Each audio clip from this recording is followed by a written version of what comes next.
दोस्तों आज की क्लास रहने वाली है बीए सेकेंड ईयर वालों के लिए ज्योग्राफी का फर्स्ट पेपर रहने वाला है। तो आज की क्लास में लघुतरात्मक प्रश्नों को देखने वाले हैं। बहुत ही इंपॉर्टेंट लघुतरात्मक प्रश्न सीरीज में से होंगे तो उन्हीं को देखेंगे। तो चलिए दोस्तों मानव भूगोल की परिभाषा लिखिए। परिभाषा दोस्तों आपको मानव भूगोल की परिभाषा आपके एग्जाम में आपको पूछी जा सकती है। तो चलिए दोस्तों मानव भूगोल की परिभाषा। मानव भूगोल में मानवीय वर्गों, मानव भूगोल में मानवीय वर्गों, मानवीय बस्तियों और मानवीय क्रियाओं के वितरण प्रारूपों को कारण सहित समझना होता है। मानव भूगोल में मानवीय वर्ग होते हैं, ठीक है। मानव के अलग अलग वर्ग होते हैं। मानव की बस्ती यानी कि घर होते हैं। मानव के अलग अलग प्रकार के घर होते हैं। मानव की जो क्रिया होती है, मानव कौन कौन से कार्य करते हैं। मानव वितरण प्रारूप यानी मानव कौन कौन सी जगहों में वितरण है, यानी मानव की बस्तियां, मानव के घर है वो कौन कौन सी जगहों में ज़्यादा है, कहाँ पर कम है, कौन कौन से क्षेत्रों में को कारण सहित समझना। दोस्तों मानव किस घर में रहता है, किस परिवार में रहता है, कौन सी क्रिया करता है, कौन सा कार्य करता है, कौन से वर्ग में रहता है, तो इनको कारण सहित समझना अर्थात मानव भूगोल में प्रादेशिक जनसंख्या का और उसके वातावरण की परिस्थिति के द्वारा किए गए स्थानिक संगठन के प्रारूपों का अध्ययन किया जाता है। दोस्तों क्या कि मानव भूगोल की प्रादेशिक जनसंख्या, मानव भूगोल में प्रादेशिक जनसंख्या का और उसके वातावरण की परिस्थिति के द्वारा किए गए स्थानिक संगठन के प्रतिरूपों का अध्ययन किया जाता है। अथवा यूँ कहे कि मानव भूगोल वह विज्ञान है जिसमें पृथ्वी तल पर मानवीय तथ्यों के स्थानिक वितरणों का तथा मानव वर्गों के और उसके वातावरण के बीच पारस्परिक कार्यात्मक संबंधों का अध्ययन प्रादेशिक स्तर पर किया जाता है। मानव भूगोल की उस प्रमुख विद्वानों द्वारा व्यक्त की गई परिभाषा है। मानव भूगोल की प्रमुख विद्वानों द्वारा व्यक्त की गई परिभाषा है दोस्तों, यानी कि अलग अलग प्रकार के वैज्ञानिकों ने मानव विद्वानों ने मानव भूगोल की परिभाषा दी। तो पहला है रेटजेल ने मानव भूगोल की परिभाषा क्या दी, तो मानव भूगोल के दृश्य सर्वत्र वर्तमान में संबंधित होते हैं। दोस्तों मानव भूगोल के जो दृश्य है तो वो सर्वत्र वातावरण से संबंधित होते हैं, जो सभी भौतिक दशाओं का एक योग होता है। जो कि क्या रेटजेल के अनुसार मानव भूगोल की जो दृश्य है वो सारी जगह वातावरण में संबंधित होते हैं, जो कि सभी भौतिक दशाओं का क्या योग होता है। अगला है कुमारी सैंपुल। दोस्तों कुमारी सैंपुल ने भी मानव भूगोल की परिभाषा लिखी है। बताइए क्या बताया इसने कि मानव भूगोल अस्थायी पृथ्वी और संसल मानव पारस्परिक परिवर्तन संबंधों का अध्ययन इसमें होता है। चलिए दोस्तों अगले सवाल की ओर आगे बढ़ते हैं। अगला सवाल है प्रोफेसर ब्लस ने मानव भूगोल की विषय सामग्री को कितने भागों में वर्गीकृत किया। प्रोफेसर ब्लस ने मानव भूगोल की जो विषय सामग्री है उसको कितने भागों में वर्गीकृत किया, सवाल पूछा जा रहा है। तो चलिए दोस्तों आंसर की ओर आगे बढ़ते हैं। जनसंख्या। प्रोफेसर ब्लॉस ने मानव भूगोल की विषय सामग्री को पहला बताया जनसंख्या के आधार पर। विषय सामग्री मानव भूगोल की बताई जनसंख्या के आधार पर। मानव भूगोल में जनसंख्या वितरण, घनत्व, प्रमुख जनसमूह, जीविका साधन और जनसंख्या घनत्व से संबंध आदि का अध्ययन किया जाता है। मानव जनसंख्या के अंदर मानव भूगोल की विषय सामग्री में पहली जनसंख्या आती है। तो जनसंख्या में मानव भूगोल में जनसंख्या वितरण यानी कि कितनी जगह पर कितना वितरण है जनसंख्या का, उसका घनत्व कितना है, कितने एरिया में कितनी जनसंख्या रहती है, उसका घनत्व कितना, प्रमुख जनसमूह, प्रमुख रूप से जन समूह, लोगों के समूह कितने प्रकार के गठबंधन के रूप में है, जीविका साधन यानी कि लोग अपने जीवन जीने के लिए कौन सी जीविका यूज में लेते हैं, जनसंख्या घनत्व से संबंध आदि का अध्ययन इस मानव भूगोल की जनसंख्या में किया जाता है। तो दोस्तों आगे बढ़ते हैं अगले पॉइंट की ओर। सांस्कृतिक तत्व इसके अंतर्गत मानव और उसके वातावरण के अंतर संबंधों का वर्णन, विशेष रूप से वातावरण, पौधों, पशुओं और मनुष्य का वातावरण से अनुकूल मानव द्वारा व्यवहृत कच्चा माल और औजार, आजीविका के साधन, मानव निर्माण की सामग्री, मकान निर्माण की सामग्री, मानवीय बस्तियों, सभ्यता का विकास शामिल किए गए। सांस्कृतिक तत्व में क्या होता है कि मानव भूगोल में अगर हम सांस्कृतिक तत्वों को देखें तो इसके अंतर्गत क्या होता है कि वातावरण, जैसे कि सांस्कृतिक तत्व क्या होता है कि वातावरण है, पौधे है, पशु है, मनुष्य का वातावरण के संबंध में अनुकूल कैसा है, मानव द्वारा व्यवहृत कच्चा माल है, मानव द्वारा जो कच्चा माल बनाया जाता है वो है औजार है। औजार भी सांस्कृतिक तत्व के अंतर्गत आता है। आजीविका, किस प्रकार के आजीविका के साधन क्या है, मकान निर्माण की क्या क्या सामग्री है, मानव के बस्ती यानी कि मानव के घर किस प्रकार के है, सभ्यता का विकास है यानी कि किस एरिया का किस प्रकार का विकास है, तो उसमें शामिल किए गए, किसमें शामिल किए, सांस्कृतिक तत्वों के अंतर्गत शामिल किए गए हैं। तो दोस्तों अगला देखते हैं परिवहन। अब हम दोस्तों प्रोफेसर ब्लोस के अनुसार मानव भूगोल की जो विषय सामग्री होती है तो उसको हमने 3 भागों में वो तो बांटा है। पहला बांटा जनसंख्या में, दूसरा सांस्कृतिक तत्वों में, तीसरा बांटा है परिवहन में। यानी परिवहन जो आवागमन के साधन होते हैं उसको परिवहन कहा जाता है। तो इसके अंतर्गत मानव और पशु परिवहन, गाड़ियों, सड़कें, रेल और महासागरीय परिवहनों को शामिल किया गया है। तो ये परिवहन दोस्तों ये प्रोफेसर ब्लोस के अनुसार मानव भूगोल की विशेष सामग्री के अंतर्गत आती है। तो दोस्तों मानव भूगोल के उद्देश्य के विषय में लिखना है। मानव भूगोल के उद्देश्य क्या क्या है, तो उसके उद्देश्य के विषय में दोस्तों सवाल पूछा जा रहा है। एग्जाम में आपके देखने को मिल सकता है दोस्तों, समझिएगा, इसको मैं समझाने की कोशिश करता हूँ। तो चलिए दोस्तों आंसर की ओर कि मानव संसार के रूप में, मानव संसार के रूप में पृथ्वी का संगठित ज्ञान ही मानव भूगोल, मानवीय संसार के रूप में पृथ्वी का संगठित ज्ञान ही मानव भूगोल कहलाता है। दोस्तों परिभाषा को रट लीजिए, क्या है कि मानव संसार, मानवीय संसार, अब मानवों का जो संसार है मानवीय संसार है, तो उसके रूप में, मानवीय संसार के रूप में पृथ्वी के संगठित ज्ञान का अध्ययन ही मानव भूगोल कहलाता है। जिसका उद्देश्य, मानव भूगोल का उद्देश्य, मुख्य उद्देश्य विश्व के जैविक तथा अजैविक तथ्यों का मानव के वितरण के संबंध में विवरण प्रस्तुत करना है। यानी कि इसका मुख्य उद्देश्य क्या होता है, इस मानव भूगोल का मुख्य उद्देश्य ये होता है कि विश्व में, पूरे विश्व में जैविक और अजैविक तथ्यों का मानव के वितरण के संबंध में विवरण प्रस्तुत करना है। मानव भूगोल में मनुष्य के स्थानिक वितरण के साथ ही उसकी भौतिक, सामाजिक, आर्थिक पृष्ठभूमि में संपूर्ण गतिविधियों का अध्ययन किया जाए। दोस्तों मानव भूगोल में मनुष्य के जो स्थानिक वितरण है, स्थान, मानव भूगोल में मनुष्य के स्थानिक वितरण यानी कि मनुष्य अलग अलग जगहों पर रहता है, स्थान पर रहता है, स्थान पर वितरण है, तो उसके साथ ही उसकी भौगोलिक, सामाजिक, आर्थिक पृष्ठभूमि में संपूर्ण गतिविधियों का अध्ययन किया जाता है। मानव भूगोल में मनुष्य के अपने वातावरण से संबंधों को महत्वपूर्ण माना है। मानव भूगोल में क्या होता है, मानव भूगोल में मनुष्य के अपने वातावरण, मनुष्य के अपने वातावरण के संबंध में महत्वपूर्ण माना जाता है। ये 2 प्रकार के संबंध होते हैं, एक प्राकृतिक, मानव भूगोल में मनुष्य का प्राकृतिक वातावरण के संबंध और सांस्कृतिक वातावरण से संबंध किस प्रकार का होता है। तो दोस्तों इसकी ओर आगे बढ़ते हैं। बहुत ही अच्छा और इम्पोर्टेंट सवाल है दोस्तों, आपको समझ में आ रहा होगा। ठीक है, प्राकृतिक एवं सांस्कृतिक वातावरण की शक्तियाँ, प्रक्रिया तथा तथ्यों के प्रभाव व उसमें मानव द्वारा किए गए परिवर्तन का अध्ययन मानव भूगोल का प्रमुख उद्देश्य है।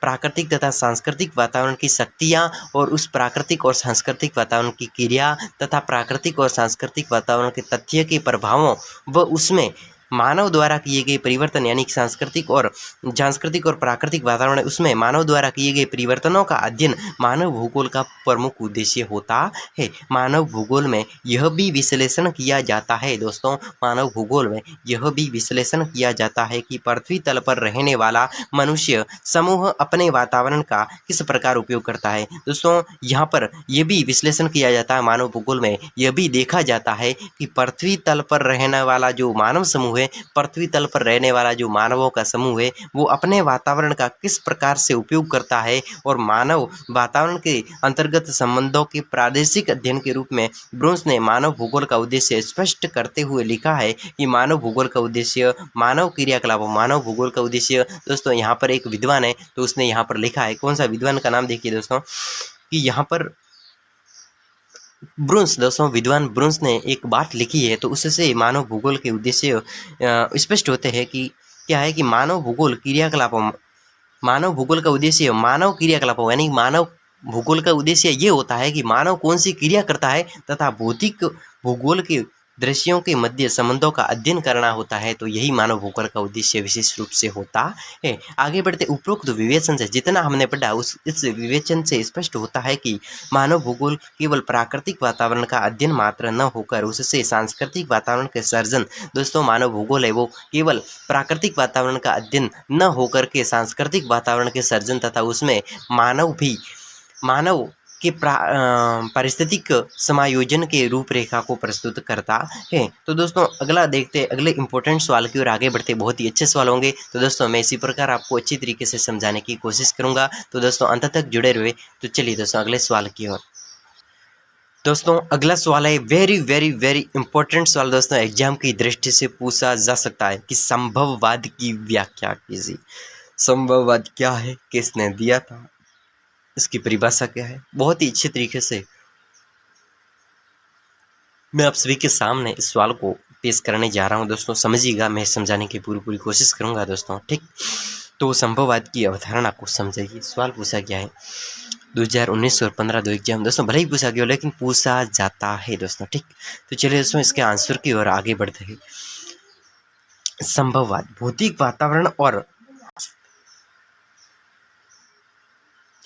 वातावरण व उसकी शक्तियाँ मानव और उसके कार्यों को नियंत्रित नहीं करती और न ही उसमें रुकावट डालती। दोस्तों सवाल क्या पूछा जा रहा है, आप समझे कि मानव भौतिक वातावरण होता है, जैसे कि कोई भी भौतिक वातावरण होता है, वो मानव की शक्तियाँ और मानव के कार्यों को कभी रुकावट नहीं डालती, उसमें कोई भी नियंत्रण नहीं करती, नहीं उसमें रुकावट डालती है। वे मानव को क्या अवसर प्रदान करती है और मानव आवश्यकता अनुसार अपनी मानसिक क्षमता और शारीरिक शक्ति के अनुसार उस अवसर का उपयोग करता है। इस विचारधारा को संभववाद दोस्तों नाम से जाना जाता है। संभववाद क्या होता है कि भौतिक वातावरण मानव के क्रियाकलापों और कार्यों और शक्ति में कोई बाधा नहीं डालती है और न ही उस मानव के कार्यों को भौतिक वातावरण नियंत्रित करता है। वो तो भौतिक वातावरण केवल मानव को अवसर प्रदान करता है और मानव अपनी बुद्धि और मानसिक क्षमता और शारीरिक क्षमता के अनुसार उस अवसर का फायदा उठाता, उपयोग करता है और इस विचारधारा को ही दोस्तों संभववाद सिद्धांत के नाम से जानते हैं। दोस्तों मैं आप सभी के सामने इस प्रकार समझाऊंगा कि आपको दोस्तों दिमाग में बैठ गया होगा दोस्तों कि इस सवाल को दोस्तों आपको एक बार और इस वीडियो को रिपीट करना होगा, देखना होगा, तभी जाकर आपको अच्छी तरीके से दोस्तों आपके माइंड में सेट हो जाएगा। अगर आपको सेट हो गया है तो चलिए दोस्तों आगे बढ़ते हैं कि संभववाद की विचारधारा के अनुसार मानव एक सक्रिय प्राणी, संभववाद विचारधारा के अनुसार मानव एक सक्रिय एक्टिव प्राणी है तथा वातावरण निष्क्रिय है। दोस्तों वातावरण निष्क्रिय है और प्राणी मनुष्य सक्रिय है। अतः भौतिक वातावरण और उसकी शक्तियाँ मानव और उसके कार्यों को नियंत्रित नहीं करती, न ही उसमें रुकावट डालती है। मानव आवश्यकता अनुसार अपनी मानसिक क्षमता और शारीरिक शक्ति के अनुसार उस अवसर का उपयोग करता है और इस विचारधारा के पोषक यह स्वीकार करते हैं दोस्तों, इस विचारधारा के पोषक यानी इस विचारधारा का जो सपोर्ट करते हैं वो ये कहते हैं, ये स्वीकार करते हैं कि प्रत्येक वातावरण मानव की सीमा निश्चित करता है। प्रत्येक वातावरण, हर प्रकार का वातावरण है वो मानव की जो सीमा है तो उसको निश्चित करता है, किंतु वे इस सीमाओं की अपेक्षा मानव की दृष्टि और उसके चुनाव पर अधिक बल देता है। लेकिन दोस्तों प्रत्येक वातावरण मानव की सीमा निश्चित करता है। हर प्रकार का वातावरण में मानव की सीमा, एक एरिया होता है, फिक्स सीमा होता है, तो एक लिमिट होती है, उसको नियत करता है, निश्चित करता है। लेकिन किंतु वे इन सीमाओं की अपेक्षा मानव की वर्दी और उसके चुनाव पर अधिक बल देते हैं। तो दोस्तों इस विचारधारा का जन्म देखें, इस संभववाद सिद्धांत का जन्म और उसकी विकास फ्रांस में हुआ था। जन्म और विकास कहाँ पर हुआ? फ्रांस में हुआ। इस विचारधारा के जनक दोस्तों विडाल डी ब्लॉस थे। इस संभववाद विचार के जन्मदाता कौन थे? तो कौन थे? विडाल डी ला ब्लॉस। परंतु संभववाद शब्द सबसे पहले फैब्रे के द्वारा प्रयोग किया था। इस विचारधारा के अनुसार प्राकृतिक वातावरण की अपेक्षा मानव के कार्यों को प्राथमिक स्थान दिया जाना है। दोस्तों इस संभववाद सिद्धांत के अनुसार, इस विचारधारा के अनुसार प्राकृतिक वातावरण की अपेक्षा मानव के कार्यों को अधिक स्थान दिया जाना इस विचारधारा का उद्देश्य है। मानव की जो क्षमता होती है कार्य करने की, उसको पर्यावरण शक्तियाँ नियंत्रित नहीं कर सकती, वरन मात्र प्रभाव डाल सकती है। इस उपागम के अनुसार पर्यावरण मानव को कभी संभावनाएं प्रस्तुत करता है। पर्यावरण है दोस्तों इस अवधारणा के अनुसार, इस विचारधारा के अनुसार, इस संभववाद विचारधारा के अनुसार मानव को जो भौतिक वातावरण है वो संभावनाएं प्रस्तुत करता है, अवसर प्रस्तुत करता है और मनुष्य अपनी आवश्यकता के अनुसार उसमें साँट करके उसका उपयोग कर सकता है। अतः मानव दोस्तों यहाँ पर एक लिखा गया पॉइंट, अच्छा पॉइंट है कि अतः मानव द्वारा प्रस्तुत की गई संभावना का स्वामी होता है दोस्तों। अतः मानव प्रकृति के मानव होता है ना, मानव वो प्रकृति वातावरण के द्वारा प्रस्तुत की गई दी गई संभावनाओं का स्वामी होता है और उसके प्रयोग का निर्णायक होता है। उस जो वातावरण अवसर प्रदान किया है तो उसका निर्णायक होता है, उसको निर्णय लेने का दोस्तों हकदारी होता है। संभववाद किसी निश्चित स्थान तथा प्राकृतिक में प्रत्येक शरण पर संभावना के दर्शन पर आधारित होता है दोस्तों। जो संभववाद होता है वो किसी निश्चित स्थान तथा प्रकृति में प्रत्येक चरण में संभावना के दर्शन पर आधारित है दोस्तों। ब्लास ने अपनी पुस्तक मानव भूगोल के सिद्धांत में मानव पर्यावरण संबंधों में संभववाद उपागम के विकास का मार्ग प्रस्तुत करते हुए लिखा है कि प्रकृति मात्र एक परामर्शदात्री के रूप में मनुष्य प्रकृति के परामर्श को मानने के लिए बाध्य है दोस्तों। मनुष्य हो प्रकृति के परामर्श, प्रकृति के आदर्श को मानने के लिए दोस्तों बाध्य है। वह प्रकृति में अपनी आवश्यकताओं की पूर्ति हेतु मानव प्रकृति में अपनी आवश्यकताओं की पूर्ति हेतु आवश्यक अनुकूल करके परिवर्तन करने की क्षमता रखता है दोस्तों।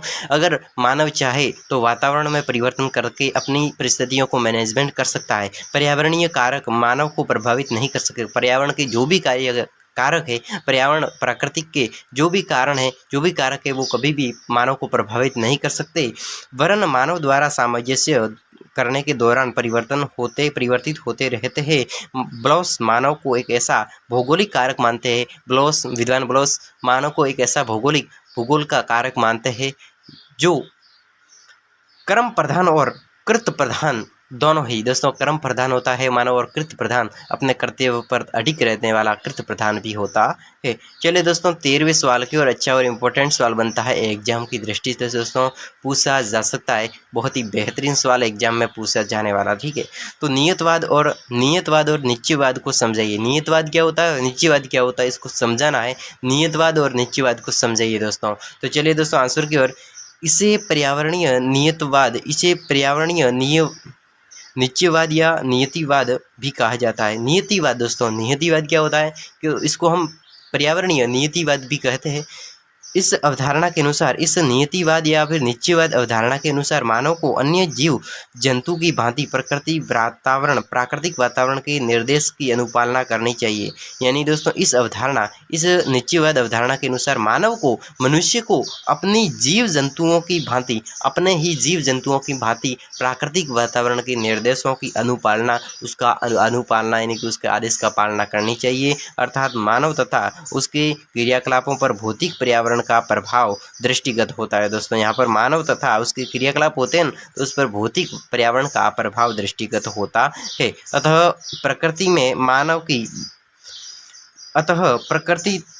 मानव तथा उसके क्रियाकलापों पर भौतिक पर्यावरण का प्रभाव दृष्टिगत होता है। अतः प्रकृति ने मानव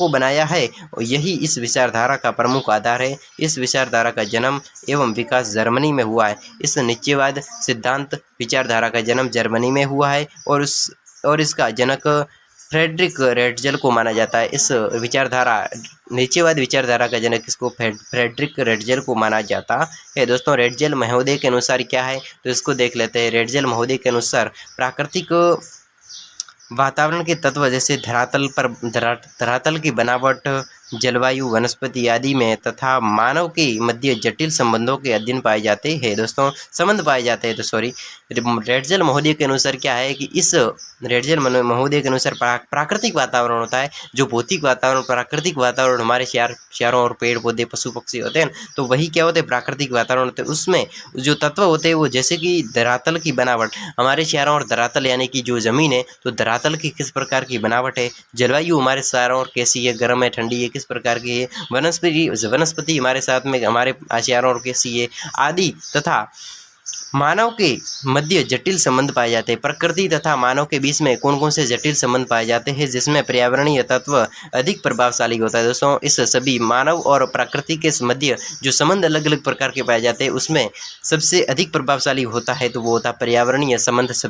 पर्यावरणीय तत्व सबसे अधिक प्रभावशाली होता है जो मानवीय क्रियाकलापों को नियंत्रित करता है। इस प्रकार मानवीय पर्यावरण संबंधों के इस पर्यावरणीय निश्चयवाद दृष्टिकोण के अनुसार मानव जीवन के सभी पक्ष को सभी पक्ष पर भौतिक पर्यावरण का प्रभाव पड़ता है। दोस्तों मानव जीवन के सभी पक्ष पर सभी और भौतिक पर्यावरण का प्रभाव पड़ता है। अर्थात पर्यावरणवाद के अनुसार मुख्यतः पृथ्वी तल पर मानव के व्यवहार, दोस्तों पर्यावरणवाद के अनुसार मुख्यतः पृथ्वी तल पर मानव के व्यवहार, पृथ्वी तल पर यानी कि हमारी जो धरातल है, इस यहाँ पर मानव का व्यवहार कैसा है, मानव के व्यवहार प्रारूप के निर्धारण में प्राकृतिक पर्यावरण की प्रमुख भूमिका होती है। दोस्तों पर्यावरण प्राचीन काल में ग्रीक विद्वानों द्वारा प्राकृतिक तत्वों के प्रभाव को स्वीकार किया जाता है। दोस्तों प्राचीन काल में ग्रीक विद्वान है तो उसके द्वारा प्राकृतिक तत्वों के प्रभावों को भी स्वीकार किया जाता है। दोस्तों इस विचारधारा के प्रबल समर्थक दोस्तों सैंपल है, कुमारी सैंपल है। तो उसके अनुसार मानव भूगोल मानव मोम या फिर प्लास्टिक के पुतले के समान है। दोस्तों कुमारी सैंपल के अनुसार मानव है वो मोम या फिर एक मोमबत्ती के समान होता है, एक प्लास्टिक के पुतले के समान मानव होता है जिस पर पर्यावरण का कोई सर्वाधिक प्रभाव पड़ता है। दोस्तों जो प्लास्टिक का पुतला होता है तो उस पर पर्यावरण का सर्वाधिक प्रभाव पड़ता है। जैसे कि कोई भी रंगीन प्लास्टिक की मूर्ति है तो उस पर अगर अधिक समय तक प्रकाश पड़ेगा, सूर्य का प्रकाश पड़ेगा तो वो कैसी पड़ जाएगी दोस्तों, फीकी पड़ जाएगी, उसका कलर है वो उड़ जाएगा। तो उसी प्रकार दोस्तों मानव भी प्रकृति का पुतला है दोस्तों। तो एक प्लास्टिक का पुतला है जो कि अगर उस पर भी कोई अधिक समय तक वातावरण का प्रभाव पड़ेगा तो वो भी नष्ट हो जाएगा। तो इसी प्रकार यहाँ पर एक पुतले का उदाहरण देकर समझाया, जिस प्रकार पर्यावरण का सर्वाधिक प्रभाव पड़ता है तथा वह अपने को उसी के अनुकूल समायोजित कर लेता है। अर्थात मानव प्रकृति तल की उपज है, मानव एवं प्रकृति के तल की उपज है। और इसी प्रकार हिपोक्रेटस, कार्ल रिटर, हम्बोल्ट, हिमोलिंस, हिंगटन, डेविस भूगोलवेताओं ने नियतवाद विचारधारा का समर्थन किया। मानव पर पर्यावरणीय तत्वों का पूर्ण नियंत्रण माना जाता है, मानव पर पर्यावरणीय तत्वों का पूर्णतः नियंत्रण माना जाता है। तो दोस्तों अगला सवाल अगली क्लास में रखेंगे, नियतवाद और संभववाद सिद्धांत को अध्ययन। दोस्तों स्पष्ट करना, इसमें अंतर लिखना, नियतवाद क्या है और संभववाद क्या है। तो दोस्तों हमने इस पर डिस्कशन किया, लेकिन साथ में डिस्कशन करना, इसका अंतर लिखना है। तो इसमें लाइन खींचेंगे, इधर लिखेंगे नियतवाद और इसे लिखेंगे संभववाद। तो उसके बारे में दोस्तों अगली क्लास में डिस्कशन अच्छी तरीके से आपको समझा कर किया जाएगा। जिस प्रकार आपको समझा कर आज डिस्कशन किया है, तो इसी प्रकार कल की क्लास भी आपके लिए दोस्तों बहुत ही बेहतरीन और इम्पोर्टेंट रहने वाली है दोस्तों। तो आप दोस्तों उन क्लास को जरूर अटेंड कर लीजिए। और अगर चैनल पर पहली बार है तो चैनल को सब्सक्राइब जरूर कर लीजिए, क्योंकि हमारे यहाँ पर बीए सेकेंड ईयर और बीए फर्स्ट ईयर की 1 वीक सीरीज़ का दोस्तों न्यू एडिशन 2023 का अध्ययन किया जाता है। तो दोस्तों आप जरूर चैनल को सब्सक्राइब कर लेवे और अपने दोस्तों के साथ में, दोस्तों अपने जिगरी के साथ में इस चैनल को शेयर भी कर लेवे, ठीक है।